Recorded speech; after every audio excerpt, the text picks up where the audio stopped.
instructions to the letter. That didn't stop me from checking up on him almost daily, though. He might have accused me of coddling him once or twice, but I ignored him.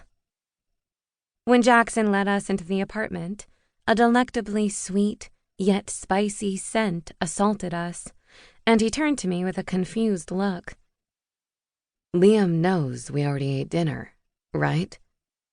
I'm guessing that's dessert. Liam appeared, as if out of nowhere, and pulled me into his arms. Yes, but I'm suddenly craving something else. With Jackson standing a foot behind me, Liam kissed me like he hadn't seen me in weeks. I tensed at first, then allowed myself to relax into his body. Unlike when I was at the loft with Chase, Theo, and Knox, I rarely felt awkward showing affection in front of these two. I was coming to understand that they didn't mind watching me with the other. In fact, I was pretty sure they enjoyed it.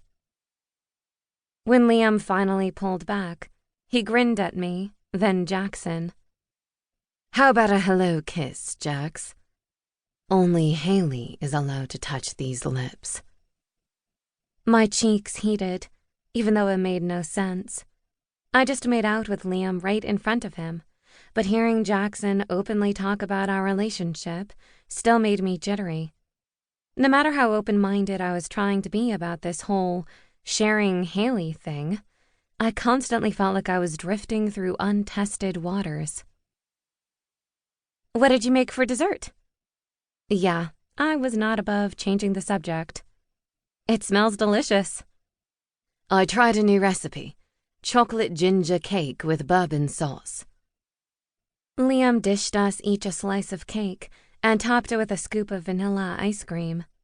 I almost moaned when I tried the first bite. The cake was the perfect blend of chocolate and spice, and the texture was dense without feeling too heavy. This recipe is definitely a keeper. I agree, Jackson said, savoring his last bite.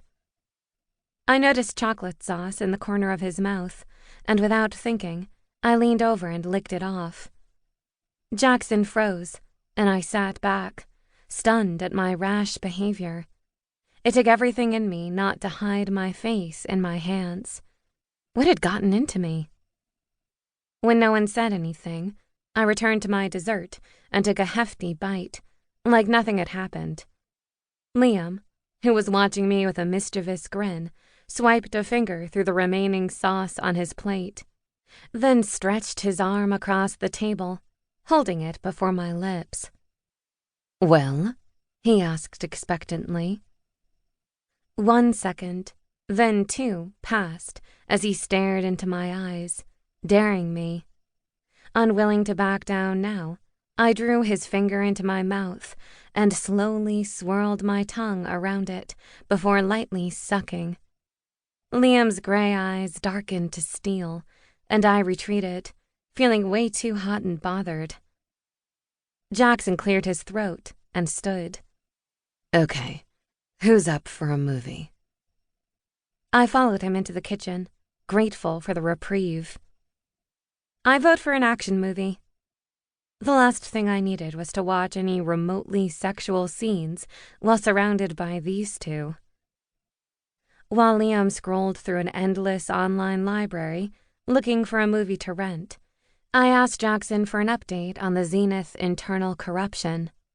Although I was still in training and shouldn't be privy to details, he'd been fairly open with me about the progress of the investigation.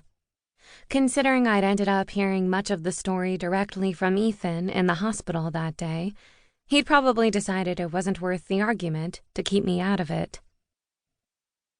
My part is almost wrapped up, but Uncle will be stuck dealing with the fallout for quite some time.